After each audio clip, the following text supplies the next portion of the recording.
So did you approach the governor about this, or did he approach you, or was there a meeting? When I came back from D.C., the governor was aware that Chancellor Wrigley had announced his resignation or his retirement at the end of June. And we got to talking about the state as a whole, what I was going to do, and coming back from D.C. and just what my interests were. And we talked about the university system, and we talked about whether I had any interest in applying for the job of chancellor, and that's how it began. When I was governor, we did something called graduation coaches. Mm-hmm. Those were for the students who were in jeopardy of dropping out and not completing high school. There are a myriad of reasons that people drop out. Some of it may be affordability. Some of it may just be personal in that way. And others may be, literally, we hear a lot about mental health now. Some of it may be just depression. Some of it may be personal situations. But what I'd like for us to do is engage these students one-on-one as much as possible to do everything we can to help them resolve whatever barriers they have to complete their college degree. I think we can do a much better job on personal advisement and counseling. And some of our institutions are doing that. We've got some pilot projects out here that are doing a great job at that. Georgia State has a great retention rate in reaching students where they are. And we want to learn from what they're doing and how we can replicate that across the system. Because and if we don't ask, we don't know. What are those barriers? Why are you leaving that way? We don't want them. What I found in those graduation coaches in high school, many of those kids were going through school anonymously.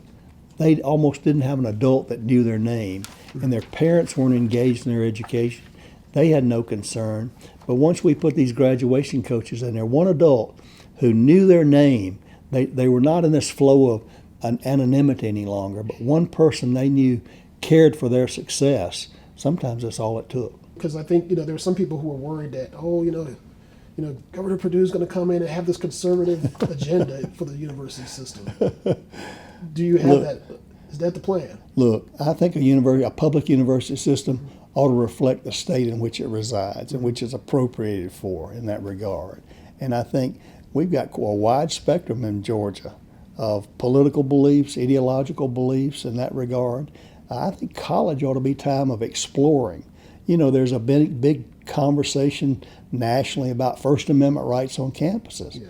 I'm a big constitutional First Amendment person, but for all, my opinion shouldn't be superior to yours, nor your opinion should be superior to mine, where you won't listen to my opinion and I won't listen to yours. Mm-hmm. College is the perfect place where we exchange ideas and meet people who have different beliefs and ideas and ideologies than we do. And we try those out and we listen respectfully. And as long as we can listen respectfully and have civil discourse, that's really what we're talking about. I am concerned, actually, when I see some of the things nationally about cancellations because of what people believe. Mm-hmm. If we believe in the First Amendment, it ought to be the First Amendment for everyone in that way.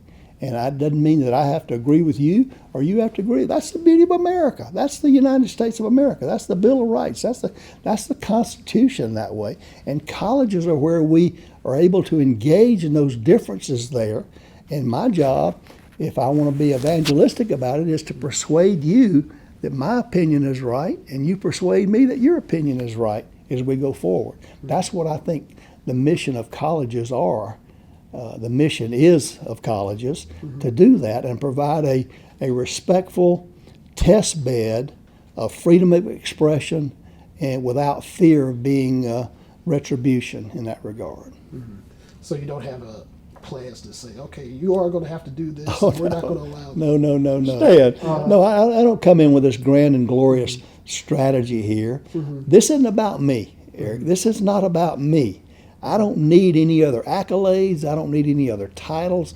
I don't need anything other than my inner desire to be the very best system of higher education in this country. That's all. And one of the things I learned when people asked me, what were your most fulfilling parts in being governor? I had one answer. Mm-hmm. It was watching the young people that many times we brought in as interns teaching them how to make day-by-day, lifetime choices there of good choices, because our daily, minute-by-minute choices really add up to what our life's all about. That's what I want to do globally for 350,000 students here. Teach them about life, not just the content education, but teach them how to be better people, better citizens, better parents, better people generally, that will benefit them as people and benefit society as a whole. Georgia will be better because of our university system of Georgia if I have anything to do with it.